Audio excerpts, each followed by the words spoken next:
Hello friends, कैसे हैं आप लोग? उम्मीद है सभी अच्छे होंगे। और तो अभी तो लास्ट लेक्चर में हमने आपको न्यूमेरिकल क्वेश्चन होमवर्क के तौर पे नहीं दिया था, क्योंकि अभी हम लोग उस जगह पे नहीं पहुंचे हैं जो आपको होमवर्क दे, ठीक है। लेकिन हम लोगों ने लास्ट लेक्चर में जो पढ़ा था, इस सबको समझते हुए चल रहे हैं, ठीक है। जहाँ दिक्कत अगर फिर भी है तो हमसे आप कमेंट में बता सकते हैं, ताकि मैं फिर से उसको रिपीट कर दूँगा, और नहीं होगा तो फिर हमारे पास हमसे कॉल करके पूछ सकते हैं, ठीक है। चल, तो लास्ट लेक्चर में कहाँ तक पहुँच गए थे हम लोग? एनालिसिस कर रहे थे किसका? यूनिट सेल का, और जिसमें हमने देखा था किसका? सिंपल क्यूबिक के बारे में हम लोगों ने बात किया था। उसके बारे में क्या क्या पता किए थे कि उसमें इफेक्टिव नंबर ऑफ एटम्स कितने होंगे पर एक यूनिट सेल में, उसके बाद एज लेंथ और एटॉमिक रेडियस में क्या रिलेशन होगा, कोऑर्डिनेशन नंबर क्या है, डेंसिटी क्या है, और फिर हम लोगों ने पैकिंग फ्रैक्शन भी निकाला था। तो ये सभी बातें हम लोगों ने सॉलिड स्टेट सिंपल क्यूबिक के बारे में बात किया था। आज हम लोग फिर नेक्स्ट जो बचे हुए हैं दो यूनिट सेल, और कौन कौन बोलो? बीसीसी है और दूसरा एफसीसी है। उन दोनों के बारे में हम बात करेंगे, ठीक है। आइए, तो हेडिंग डालोगे बॉडी सेंटर्ड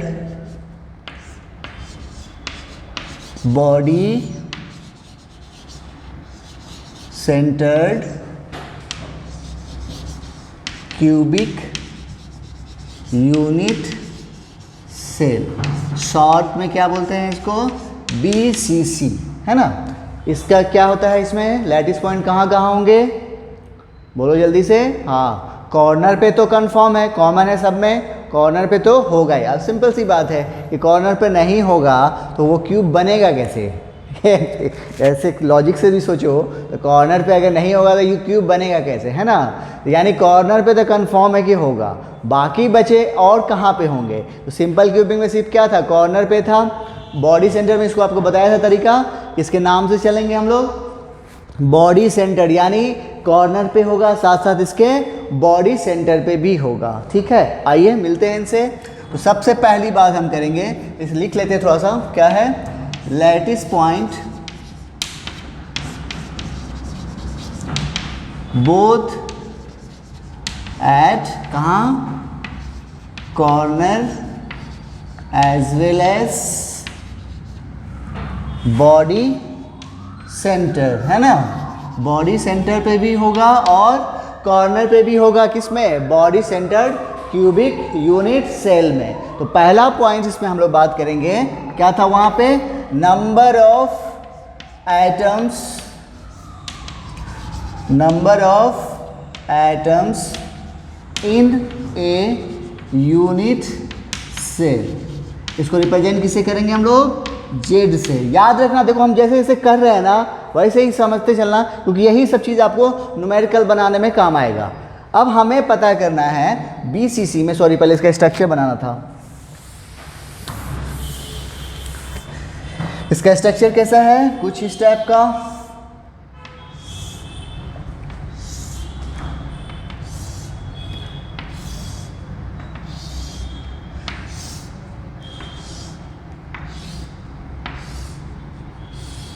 ये होगा। सभी कहाँ कहाँ होंगे? कॉर्नर पे भी होगा, और बताइए दो जल्दी से। कॉर्नर पे तो होगा और साथ साथ बॉडी सेंटर। बॉडी सेंटर कहाँ? एक ही बॉडी सेंटर की संख्या कितनी है? एक, और ये हो गया बॉडी सेंटर, ठीक है। जल्दी से नोट कर लो यहाँ तक, फिर आगे हम बात करते हैं, इसके एनालिसिस करते हैं। कर लिए? आ जाओ। तो सबसे पहली बात हम इसमें बात करेंगे किस चीज़ का? क्या है वहाँ पर? क्या निकाले थे बोलो? पहला, number of atoms in a unit cell, है ना। कैसे निकालोगे? देखो, तो नंबर ऑफ एटम्स, देखो कैसे निकालना है, ध्यान से समझना। देखो इसमें एटम जो है, हम लोग ने बात किया था कि पिछले क्लास में बताया भी थे कि हम लोग यहाँ पर लेके चल रहे हैं कि लैटिस पॉइंट पे कौन है? एटम है, ठीक है। तो हम लोग उसी की बात करें। तो एटम इसमें कहाँ कहाँ पे है? कॉर्नर पे है। पहले हम बात करेंगे कॉर्नर वाले की। तो कॉर्नर वाले का, ये जो कॉर्नर वाला आइटम है कितने के साथ शेयर करता है? 8 के साथ। तो इस एक यूनिट सेल में कितना कंट्रीब्यूट कर रहा है? तो ये 8 जगह बट रहा है, तो एक को कितना मिलेगा? 1/8, यानी 1/8, यानी यहां से कितना मिल रहा है? 1/8। और इसी तरीके से कितना कॉर्नर है? 8 कॉर्नर है, तो क्या हो जाएगा? टोटल कितना मिल गया कॉर्नर के थ्रू? 1/8 × 8, तो ये हो गया कट।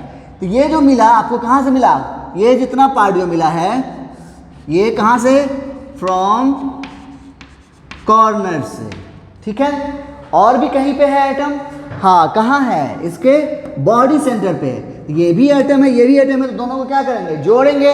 तो ये तो कॉर्नर वाले से हमें कितना मिल गया? 1/8 × 8 यानी 1 मिला। साथ ही साथ बॉडी सेंटर की बात करें, प्लस करेंगे। और ये जो बॉडी सेंटर पे है ये क्या किसी के साथ शेयर हुआ है?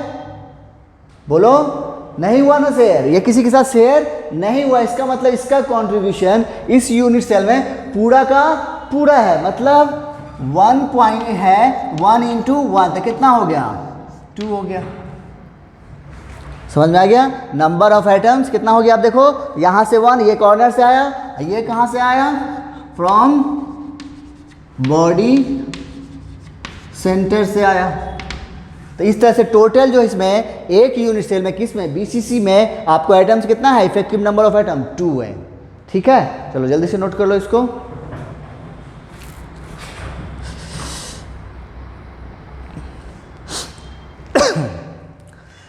चलिए आ जा। नाउ नेक्स्ट पॉइंट है, इसको थोड़ा ध्यान से समझना, ये थोड़ा सा यहाँ पे लुचा है। क्या है? रिलेशन बिटवीन क्या चीज? Atomic radius and edge length. हमें अब रिलेशन निकालना है किसमें? एटॉमिक रेडियस और एज लेंथ में। तो पिछला केस में यानी सिंपल क्यूबिक में क्या रिलेशन आया था? A = 2R। यहाँ पे क्या प्रॉब्लम है? यहाँ पे ऐसा नहीं हो सकता, क्योंकि यहाँ पे जो एटम है कॉर्नर पे है ही, साथ साथ कहाँ पे है? बॉडी के सेंटर पे भी है, तो उसे भी हमें कंसीडर करना होगा ना। देखो कैसे करोगे अब।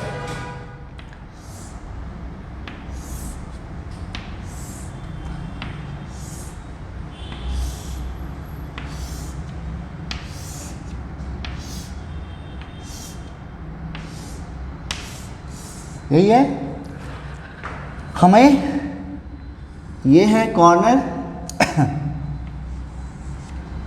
ठीक है। ये वाला है और एक उसके अपोजिट बॉडी डायगोनली हम चलेंगे। तो एक जो आइटम है उसे कहाँ? बॉडी के सेंटर पे भी है, मतलब हमें ये डिस्टेंस निकालना होगा। हमें ये डिस्टेंस जाना होगा, मतलब यहाँ से यहाँ जाना होगा, तो ये डिस्टेंस निकालना है, ठीक है। तो कैसे निकालोगे? तो देखो, ये वाला डिस्टेंस है, एज लेंथ कितना है? ए। ये कितना है? ए। तो ये कितना मिलेगा? बोलो, A √2 नहीं हो जाएगा? Face diagonal. अच्छा, अब देखो ये मिल गया, ये वाला कितना है? A, ये वाला A, ये A √2, तो अब निकल जाएगा। देखो फेस डायगोनल कितना हो गया?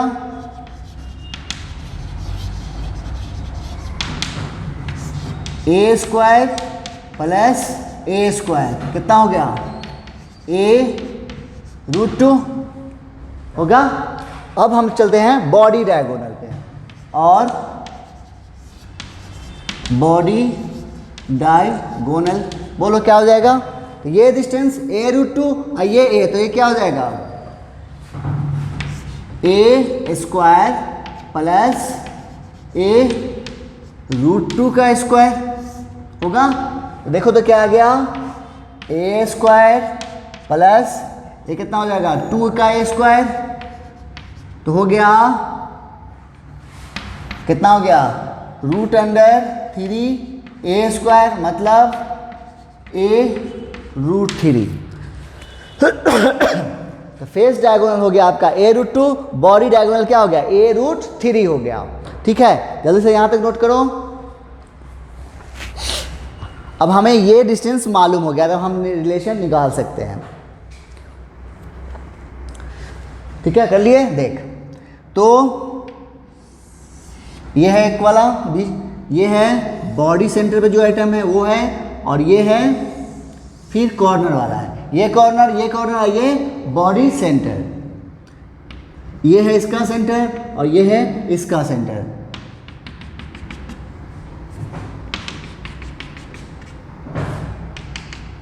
ये डिस्टेंस कितना हो जाएगा? अभी जो हमने निकाला है वो क्या है? a√3 है ना, और ये डिस्टेंस कितना है? एटॉमिक रेडियस कितना है? r, ये 2r और ये r। तो देखो तो कितना हो गया? a√3 बराबर क्या हो गया? r 2r कितना? 4r। तो इस तरह से a बराबर क्या हो गया? 4r/√3। किसमें? आपको BCC में एज लेंथ और एटॉमिक रेडियस में क्या रिलेशन आ गया? a√3 बराबर 4r, यानी a बराबर 4r/√3, जबकि सिंपल क्यूबिक में क्या था? a बराबर 2r है ना, और यहाँ पे क्या आ रहा है? a बराबर 4r/√3 आ गया। ठीक है, तो ये सब चीज़ को आपको ध्यान रखना होगा, क्योंकि क्वेश्चन बनाने के लिए हमें ज़रूरत पड़ेगी। ये कैसे निकला समझ में आया? फिर से एक बार बता देते हैं। देखो हमें निकालना था क्या है, क्योंकि आइटम एक कहाँ पे है? बॉडी डायगोनल पे भी है, तो उसे भी लेना होगा, क्योंकि हमें क्या रिलेशन निकालना है? एटॉमिक रेडियस और एज लेंथ में, तो हमें बॉडी डायगोनली जाना पड़ेगा। तो इसके लिए इस डिस्टेंस को मालूम करना पड़ेगा। तो इस डिस्टेंस को मालूम करने के लिए हमने क्या किया? पहले फेस डायगोनल निकाला। तो ये एज लेंथ ए है और ये ए है, तो फेस डायगोनल क्या हो जाएगा? a√2 हो गया। अच्छा, उसके बाद ये लाइन, ये वाला हमें मालूम था एज लेंथ ए, और ये हो गया a√3, तो ये नहीं निकल जाएगा? a² प्लस a√2 का स्क्वायर, तो क्या आ गया? a√3 आ गया। अब ये डिस्टेंस बॉडी डायगोनल का आपका दूरी कितना आ गया? a√3, और एटॉमिक रेडियस कितना है? 4r। तो इस तरह से a बराबर क्या आ गया? 4r/√3। ठीक है, चलो जल्दी से नोट कर लो।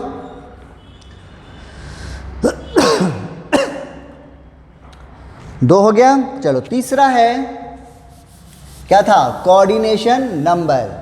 पिछला केस में कोऑर्डिनेशन नंबर कितना आया था? सिंपल क्यूबिक में 6। यहां पे कोऑर्डिनेशन नंबर तुम लोग बता दो कितना हो जाएगा। अब इसमें दो है, आपको कहाँ पे है? कॉर्नर पे है या फिर बॉडी सेंटर पर। देखो किसी को भी ले लो, बॉडी सेंटर वाले को ले लो, तो ये कितना को टच करेगा? चारों 8 कॉर्नर वाले को करेगा। इसका मतलब इसका कोऑर्डिनेशन नंबर कितना हो जाएगा? बोलो। हाँ, कितना हो जाएगा? 8 हो जाएगा। यानी BCC में कोऑर्डिनेशन नंबर क्या आ गया? कोऑर्डिनेशन नंबर कितना आ गया? 8 आ गया। ठीक है, चलो 2 हो गया। तीसरा हो गया, चौथा क्या था? Density of a unit cell. चलो फार्मूला बताओ क्या आया था? डेंसिटी बराबर इफेक्टिव नंबर ऑफ आइटम यानी Z into molar mass by Avogadro number into AQ, यही था। अब फॉर BCC Z का वैल्यू कितना है?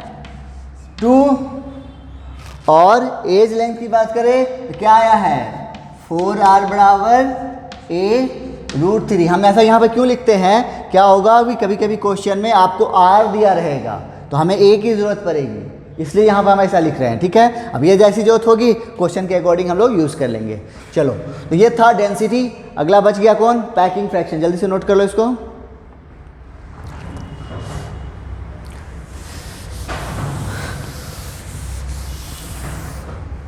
फिफ्थ है पैकिंग फ्रैक्शन, या इसको हम क्या बोलते हैं? पैकिंग एफिशिएंसी भी कहते हैं। ठीक है, बोलो इसका क्या आया था फार्मूला? जल्दी से बता दो। हाँ, पैकिंग फ्रैक्शन बराबर क्या था, नंबर ऑफ एटम यानी Z into volume of atom 4/3 pi are cube by volume of unit cell, यही था, है ना। और फॉर BCC Z का वैल्यू 2 और 4R बराबर A√3। अब चलो इसका वैल्यू पुट करो तो देखो तो क्या आ रहा है, पैकिंग फ्रैक्शन बराबर 2 इंटू 4/3 पाई आर क्यू और A की जगह पर रख दो 4R/√3 और इसका पावर Q होगा। चलो सॉल्व करो तो देखो तो क्या आ रहा है, 4 दूना 8/3 पाई आर क्यू और इधर नीचे में क्या हो गया, देखो तो 4 गुने 4 गुने 4 जगह 16 गुने 4 64 64 आर क्यू और ये 3√3 हो जाएगा, √3 इंटू √3 इंटू √3 तो क्या हो गया 3√3 और वो चला जाएगा ऊपर होगा। देखो तो सॉल्व करो तो कुछ कटेगा, 3 से 3 कट गया, 8 से 8 तो ऊपर में क्या बच गया √3, नीचे में 8 आर क्यू से आर क्यू कट गया, ऊपर में और कौन बचा हुआ है पाई। तो ये हो गया आपको पैकिंग √3 पाई √3/8 और तो नहीं है, देखो तो सही है ना, हाँ सही है। तो ये हो गया आपको हम आपको मालूम है इस तरह से क्यों करवाते हैं, क्योंकि आप जब क्वेश्चन बनाओगे तो देखोगे इस टाइप में भी कभी कभी ऑप्शन में डालता है, तो हमें हर तरीके से तैयार रहना हो, कहाँ से क्वेश्चन डालेगा हमें नहीं मालूम, ठीक है। अब इसका वैल्यू पुट करोगे तो आएगा ये वैल्यू 0.68, कितना आ रहा है 0.68 एंड परसेंटेज की बात करेंगे तो पैकिंग फ्रैक्शन कितना हो जाएगा बोलो 68%, यानी BCC में आपको 68% स्पेस क्या है पैक्ड है, तो खाली कितना है, देन परसेंटेज वॉइड या फिर इसको हम लोग और क्या बोलेंगे परसेंटेज एम्प्टी स्पेस कितना हो जाएगा बोलो, हाँ क्या करेंगे 100 माइनस 68 कितना हो जाएगा 32%। ये हो गया आपको खाली जगह, ये हो गया भरी हुई जगह, ठीक है। तो ये था आपको BCC के बारे में एनालिसिस, जल्दी से नोट कर लो फिर FCC देखते हैं।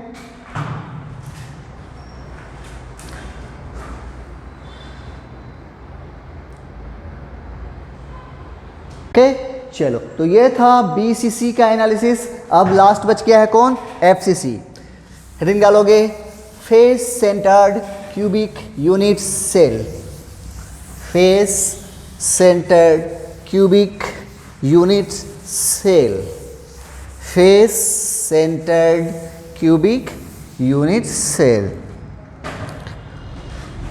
तीसरा हमारे पास कौन है, face centred cubic unit cell मतलब FCC, यही है। इसमें क्या होगा, इसमें एटम कहाँ होंगे बोलो, लैटिस पॉइंट कहाँ कहाँ होंगे, बोथ एट कॉर्नर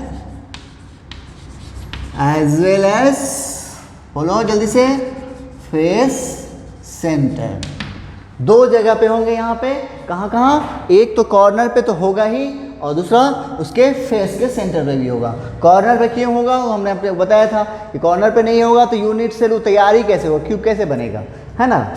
चलिए अब तो पहला हम बात करेंगे इसका शेप की, कुछ ज्योमेट्री इसकी कैसी होगी, शेप इसका ऐसा है देख लो।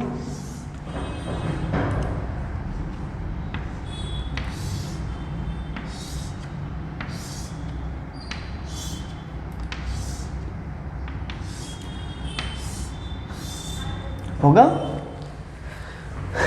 कहाँ कहाँ होगा, कॉर्नर पे होगा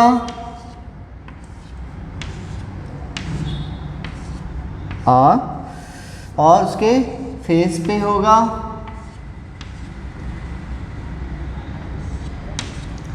ठीक है। तो ये है फेस सेंटर्ड। जल्दी से इसको नोट करो। तो फिर इसके बारे में एनालिसिस करते हैं। सबसे पहला क्या, नंबर ऑफ एटम। अब आपको निकालना आ गया होगा, समझ में आ गया है। तो सबसे पहला आप ही खुद से निकालेंगे, हम नहीं निकालेंगे। Number of atoms in a unit cell. बता दो जल्दी से कितना आया, बोलो जल्दी कितना आ गया। आ गया सबका? हाँ, नंबर ऑफ एटम्स, बोलो कितना आया है, बोलो। यहाँ पे कहाँ पे है, कॉर्नर पे। तो कॉर्नर वाला का कंट्रीब्यूशन 1/8 एक कॉर्नर से, और कॉर्नर की संख्या कितनी है, 8। तो 1/8 इंटू 8। तो ये कहाँ से मिला, कॉर्नर से मिला। और कहाँ पे है, और इसके फेस पे है। तो फेस वाले का कंट्रीब्यूशन बताए थे, यही है फेस। तो इसमें देखो, तो यहाँ पर अगर एटम है तो कितने के साथ शेयर कर रहा है, एक इस यूनिट सेल के साथ और दूसरा इसके बगल वाले के साथ। और किसी के साथ कर रहा है क्या, नहीं कर रहा है। मतलब फेस वाला कितने के साथ शेयर कर रहा है, 2 के साथ। तो एक को कितना मिलेगा शेयर में, हाफ मिलेगा, मतलब 1/2। और फेस की संख्या कितनी है, हाँ कितना है, 6। तो बोलो कितना हो गया, कट कट कट कितना आ गया, 4 आया। देखो तो सबका आया है 4, हाँ आ गया होगा सबका। यानी आपको FCC में नंबर ऑफ एटम्स कितने मिले, आपको 4 मिले। SC में कितना मिला, 1, BCC में कितना, 2, और FCC में कितना, 4। 1 2 का 4, ठीक है। याद रहेगा, याद तो रहना ही चाहिए, साथ साथ निकालने का तरीका भी मालूम हो, क्योंकि इसी से हमारा क्वेश्चन बनेगा। कैसे हम निकाल रहे हैं यही देखना है आपको, ठीक है। तो पहला हो गया, जल्दी से नोट करो, कर लिए, आ जाओ। दूसरा है, क्या है देखो तो, रिलेशन है। दूसरा क्या है, रिलेशन बिटवीन, किसके बीच में, बोलो, एटॉमिक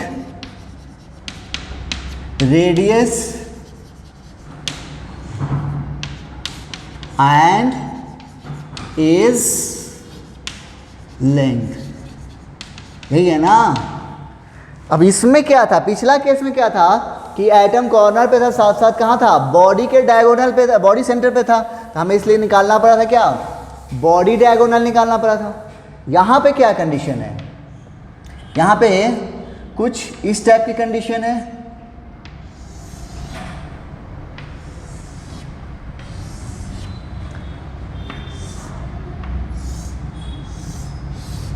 है ना। और ये फेस है, चारों फेस पे है, और इसके फेस का सेंटर पे होगा। तो ये डिस्टेंस क्या है, A, और ये डिस्टेंस क्या है, A। तो ये डिस्टेंस क्या हो जाएगा, ये वाला, बोलो, फेस डायगोनल क्या हो जाएगा, A² प्लस A², क्या हो गया, A√2, ठीक है। यानी ये डिस्टेंस हमें मालूम हो गया। तब बताओ क्या हो जाएगा फिर,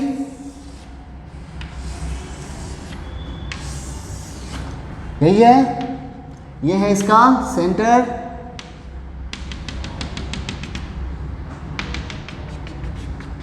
ये डिस्टेंस कितना आया हमारा, A√2 आया है। क्यों, क्योंकि हम लोग यहाँ पे अभी फेस डायगोनल की बात करें, क्योंकि इसमें जो एटम है वो फेस के सेंटर पे। पिछला केस में क्या हुआ था, वो बॉडी डायगोनल पे था, बॉडी सेंटर पे था, इसलिए हमने यहाँ पे ये क्या आया था, A√3 आया था, ठीक है। और ये डिस्टेंस क्या हो जाएगा, 4R हो जाएगा। तो देखो तो क्या आ गया, A√2 बराबर 4R। तो R बराबर क्या हो गया, A√2/4। पहला में क्या आया था a बराबर 2r, दूसरा में क्या आया a√3/4r, और तीसरा यानी FCC में क्या आया a√t/4r। तो ये हो गया आपको FCC में एज लेंथ और एटॉमिक रेडियस में रिलेशन। जल्दी से नोट कर लो।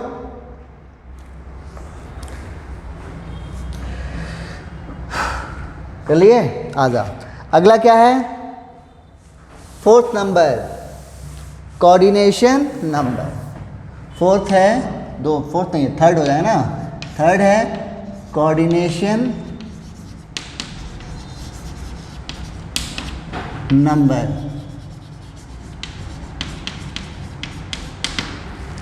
पहला में कितना आया था? एससी में 6, बीसीसी में 8, और यहाँ पर देखो कितना आ रहा है। देखो कोऑर्डिनेशन नंबर क्या बताया है कि वो नियरेस्ट नेबरिंग एटम जो उसको टच करता हो। जैसे मान लो ये एटम है, इसका फेस सेंटर है, ये है, तो ये कितना को टच करेगा? चारों कॉर्नर पे इसको, और फिर यहाँ पे चारों पे होगा, यहाँ यहाँ यहाँ और यहाँ, तो कितना हो गया? 4 4, यानी इस यूनिट सेल में ये 8 को टच कर रहा है, और बगल वाला यूनिट सेल जो होगा उसके भी 4 को टच करेगा। तो टोटल कितना हो गया? 4 4 8 है, 4 12, यानी यहाँ पे कितना हो गया कोऑर्डिनेशन नंबर? 12 हो गया। पहला एससी में कितना आया था? 6, बीसीसी में 8, और यहाँ पे आ गया 12। 3 हो गया। चौथा पॉइंट, डेंसिटी।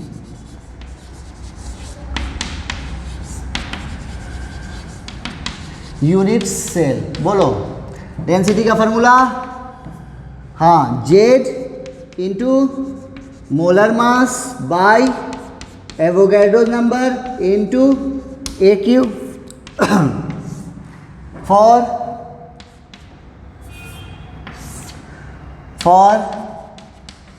बीसीसी। जेड का वैल्यू 2 और 4r बराबर a√2, यही है ना।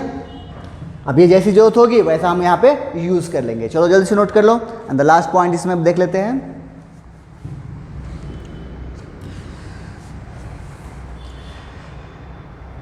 कर लिए? आजा, लास्ट कौन है? Packing fraction.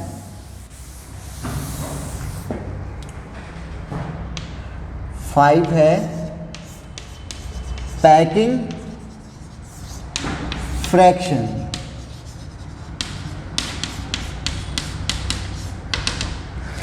चलो इसका फॉर्मूला बताओ तो। पैकिंग फ्रैक्शन का क्या था? Volume occupied by atoms in a unit cell by volume of unit cell. Formula क्या आया था? पैकिंग फ्रैक्शन बराबर Z number of atom into उस एटम का volume 4/3 pi are cube by volume of unit cell. यही है ना। For, यहाँ पर हमने बीसीसी तो लिखा था, नहीं था ना, तो देख लेना यार। हम लोग अभी क्या पढ़ रहे हैं? एफसीसी। ध्यान नहीं आ रहा क्या लिखा था मैंने। तो एफसीसी के लिए जेड का वैल्यू, हाँ मेरे को मिस लग रहा है, गलती किया है यहाँ पे। यहाँ पे एफसीसी की बात हो रही है, तो एफसीसी का वैल्यू जेड का क्या होगा? 4 होगा, और 4r बराबर a√2, यही है। चलो अभी सब वैल्यू पुट करो तो देखो तो कितना आ रहा है। आप लोग खुद निकालो तो जल्दी से। पैकिंग फ्रैक्शन बराबर 4 इंटू 4/3 पाई आर क्यू, और ए क्यू की जगह पे रखो तो क्या हो जाएगा? 4r/√2 का पावर 3। देखो तो कितना आया? तो 4 चौका 16/3 पाई आर क्यू होगा।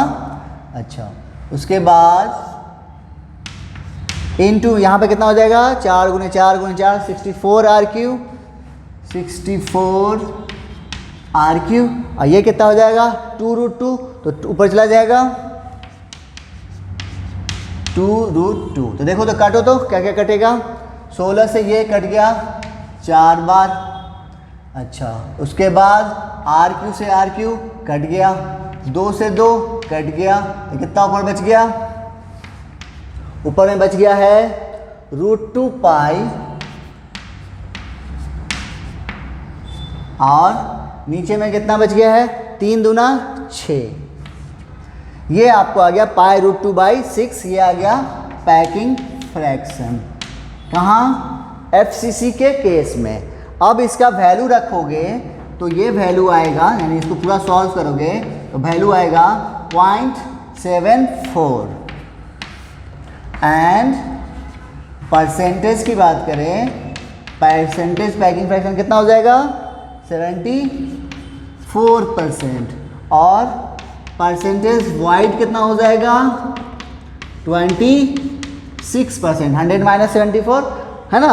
तो ये हो गया आपको पैकिंग फ्रैक्शन कहाँ, FCC में। अब गौर करने वाली बात यहाँ पे ये है कि SC में कितना परसेंट पैकिंग फ्रैक्शन आया था 52.3%, BCC में आया 68%, और यहाँ पे आ रहा है 74%। यानी इससे क्या पता चल रहा है कि SC और BCC और FCC में ज़्यादा पैक्ड कौन है।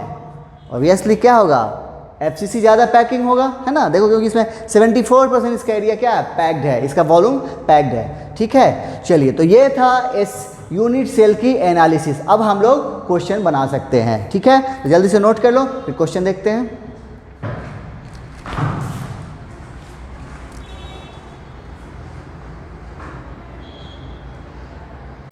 चलो, तो अब हम लोग क्वेश्चन बना सकते हैं। आइए मिलते हैं। कैसे करोगे, थोड़ा सा बस एक बार फिर से मैं रिकैप करता हूँ आपको। यूनिट सेल क्यूब के बारे में क्या क्या बताया था कि कॉर्नर सब जहाँ जहाँ पे है उन सब का कंट्रीब्यूशन कितना होता है। कॉर्नर वाला 1/8, फेस वाला 1/2, एज सेंटर वाला 1/4, बॉडी सेंटर पूरा का पूरा, यही है। आइए मिलते हैं।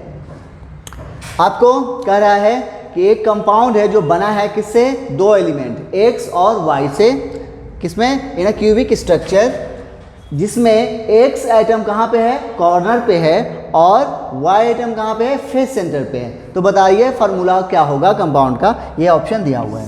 तो आपको करना क्या है, उसके आइटम की संख्या निकालनी है।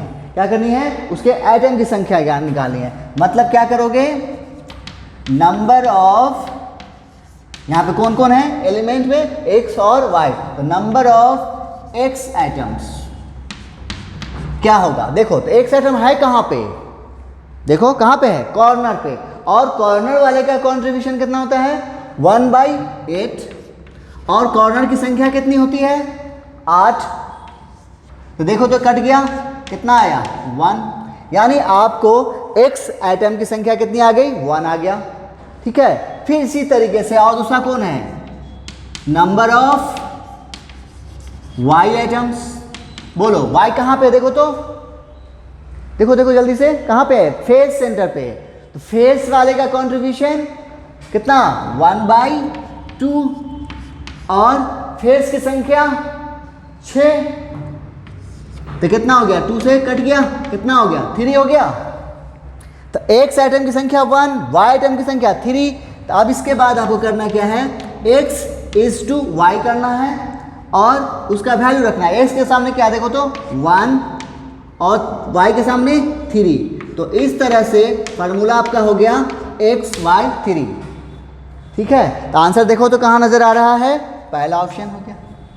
समझ में आया, यानी जो भी एलिमेंट दिया रहेगा उसके एटम की संख्या आपको निकालनी है, और फिर सिंपल रेशियो निकालना होगा, और इस तरह से जो वैल्यू आएगा वही आपका आंसर बता देगा। कर लोगे, चलो एक क्वेश्चन देख लिया, अगला क्वेश्चन देखते हैं, जल्दी से नोट कर लो।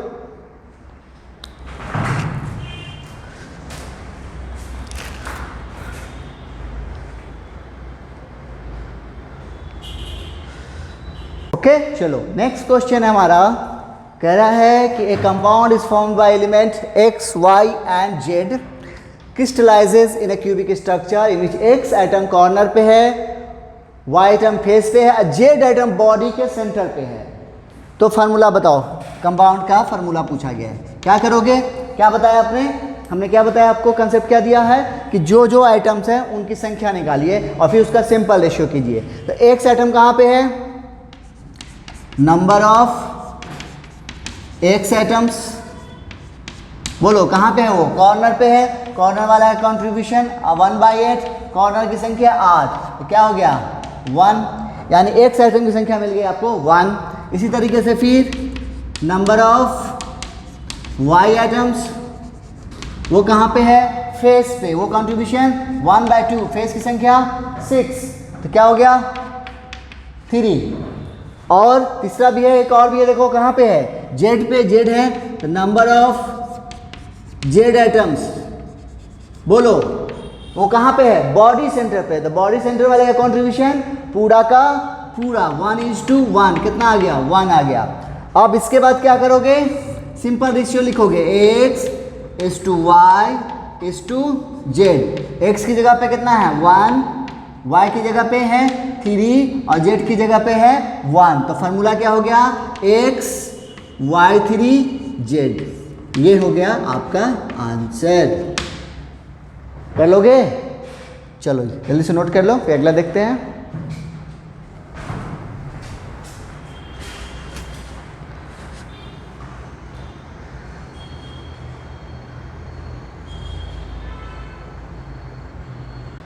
ओके चलो, तो अगला क्वेश्चन हमारे पास है, a crystalline solid is made of 2 element A and B, atom A at corner, atom B at face centre, और आपको बोला गया है, कह रहा है कि 1 atom of A is missing from A corner. अब क्या करना है, देखो तो आपको हमने क्या कंसेप्ट दिया है,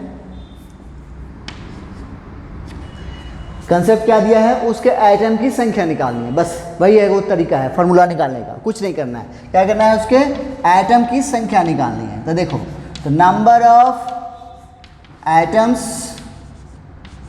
ऑफ ए, जितना एलिमेंट रहेगा सबका, यहाँ पे सिर्फ 2 एलिमेंट इसलिए हमने 2 का निकालना है, ए और बी है, ठीक है, तो ए का निकालना है। तो ए कहाँ पे है, देखो तो कॉर्नर पे है, तो कॉर्नर वाले का कॉन्ट्रीब्यूशन 1/8 और कॉर्नर की संख्या इंटू 8, ये हम करते, लेकिन प्रॉब्लम यहाँ पे क्या है, पढ़ो, देखो कह रहा है कि एक एटम ए जो है वो मिस कर गया है, यानी 8 कॉर्नर पे एटम की संख्या, एटम नहीं है, तो कितने कॉर्नर पे हो गया 8 था, 8 में से एक पे नहीं है, तो कितने बच गए 7। तो अब जो कंट्रीब्यूशन होगा वो कौन करेगा, 7 ही एटम करेंगे, लेकिन 1/8 शेयरिंग जो है एक में 1/8 ही आएगा, लेकिन अब एटम आपको जो दे रहा है इस यूनिट सेल में कितना है, वो उसकी संख्या 7 है, यानी सिर्फ 7 कॉर्नर पे ही एटम है, ठीक है।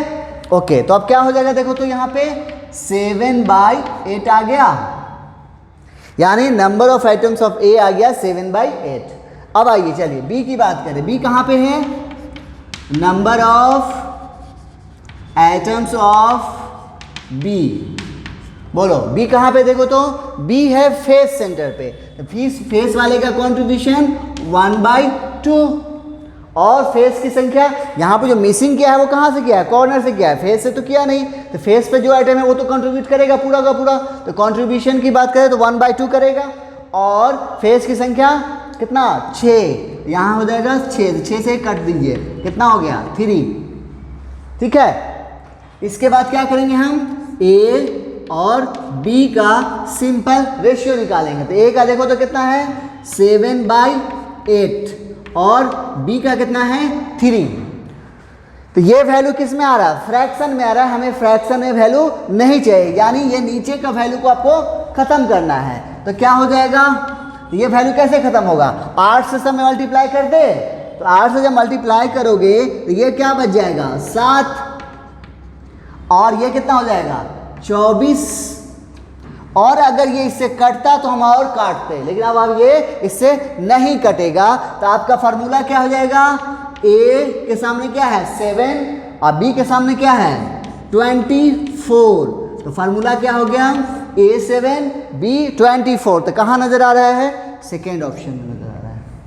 समझ में आया, कैसे करोगे इस टाइप के क्वेश्चन के लिए, आपको कुछ नहीं, जितना एटम की संख्या आपको निकालनी है, क्या करना है, जितने भी एलिमेंट रहेंगे उसके एटम की संख्या निकालनी है, ठीक है, जितना रहेगा उतने का निकालेंगे ना। तो इस केस में क्या हुआ था, ए के जो है सिर्फ 7 कॉर्नर पे ही थे, 8वें कॉर्नर पे एटम नहीं था, तो कंट्रीब्यूशन कितना कौन करेगा, 7 ही एटम करेगा, 8वां तो है ही नहीं, तो इसलिए क्या हो जाएगा 1/8 × 7, ठीक है, तो यानी ये हो गया 7/8। और बी की बात करें तो ये फेस सेंटर पे, इसके साथ कुछ हुआ ही नहीं है, जैसा नॉर्मल तरीके से हुआ, इसका आ गया 3, फिर हमने दोनों का हम क्या करना है, सिंपल रेशियो निकालना है। तो सिंपल रेशियो में जो ये इस तरह की कंडीशन आएगी, इसको आपको खत्म करना होगा, नीचे का वैल्यू नहीं आना चाहिए, फ्रैक्शन को खत्म करना है। तो फ्रैक्शन कैसे खत्म होगा, तो नीचे वाले वैल्यू से गुना कर दो सबको, तो ये खत्म हो जाएगा। तो 7/8 × 8 क्या हो जाएगा 7, और ये कितना हो गया 3 × 8 24।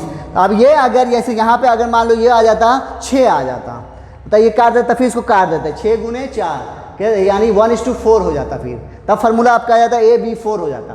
ठीक है, चलो जल्दी से नोट कर लो, अगला क्वेश्चन देखते हैं।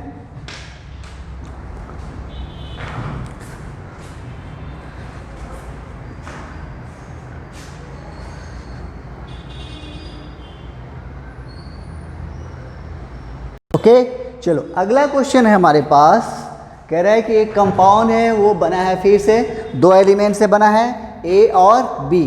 ठीक है, और उसका हैवी कैवी क्यूबिक स्ट्रक्चर है उसका। एटम ए ऑक्यूपाई कहाँ पे, एटम कहाँ पे है, ए कॉर्नर पे है, साथ साथ फेस सेंटर पे है, और बी एज सेंटर पे है और बॉडी सेंटर पे है। तो फार्मूला बताइए। फिर वही बात क्या करेंगे हम लोग, उस एलिमेंट का एटम की संख्या निकालेंगे, मतलब नंबर ऑफ एटम्स ऑफ ए। बोलो क्या हो जाएगा, कहाँ पे है, देखो तो पहला कहाँ पे बोल रहा है, कॉर्नर पे। तो कॉर्नर वाले का कंट्रीब्यूशन 1/8 और कॉर्नर की संख्या 8। तो ये हो गया कॉर्नर से। साथ साथ वो बोलो कहाँ पे है, बोल रहा है कि वो फेस सेंटर पे भी है। तो फेस वाले का कंट्रीब्यूशन 1/2 और फेस की संख्या 6। तो देखो तो ये हो गया कट 2 से 3, कितना हो गया, ये आ गया 4। ठीक है, यानी नंबर ऑफ एटम्स ऑफ ए कितना आ गया आपको, 4 आ गया। ठीक है, चलो फिर बात करते हैं बी का। Number of atoms of B, बोलो ये देखो कहाँ पे है, एज सेंटर पे है, एज के सेंटर पे। तो एज वाले का कंट्रीब्यूशन कितना बताए थे ना, जैसे यहाँ पे है ये एज है, तो ये वहाँ पे उसके सेंटर पे एटम है, वो कितना के साथ मिल रहा है, देखो एक इसके साथ, एक इसके बगल में हो गया 2, एक इसके ऊपर और एक इसके ऊपर, तो कितने हो गए 4। यानी वो जो एज सेंटर पे जो एटम है वो कितने के साथ शेयर कर रहा है, 4 के साथ। तो एक को कितना मिलेगा 1/4 मिलेगा, और एज की संख्या 12। तो ये हो गया एज से, और साथ ही साथ कहाँ पे है, देखो बॉडी का सेंटर पे। तो बॉडी सेंटर का कंट्रीब्यूशन पूरा का पूरा, तो देखो तो ये भी आ गया 4, है ना। अब इसके बाद क्या करना है, उसका सिंपल रेशियो लिखना है, A:B। तो देखो A का भी 4 है और B का भी 4 है, 4:4। इसको और सिंपल कर सकते हैं, यानी ये क्या हो गया, 4 से 4 कट गया, कितना आ गया 1:1। तो फार्मूला क्या हो गया, AB आ गया। ठीक है, कोई दिक्कत यहाँ तक नहीं। तो यह इसी तरह से निकालना है। एक होमवर्क देते हैं और नेक्स्ट क्लास में कुछ और क्वेश्चन करेंगे और फिर हम लोग आगे बढ़ेंगे। तो जल्दी से इसको नोट कर लो।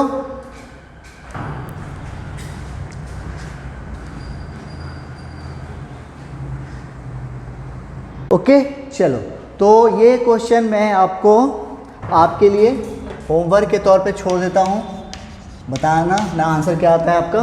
ठीक है, तो क्या है क्वेश्चन है, ये एक यूनिट सेल है, consist of A cube in which x item कहाँ पे, कॉर्नर पे, वाई आइटम फेस सेंटर पे, और 2 atom was missing from corner of unit cell, then formula of the compound. ठीक है, निकाल लेना। और नेक्स्ट क्लास में हम लोग कुछ और क्वेश्चन देखेंगे और फिर हम लोग चलेंगे पैकिंग ऑफ क्रिस्टल, यानी इसको हम लोग जो यूनिट सेल होता है उसको हम पैक कैसे तरीके से कर सकते हैं वो हम लोग देखेंगे। ठीक है, चलो नेक्स्ट लेक्चर में मिलते हैं। Okay, thank you.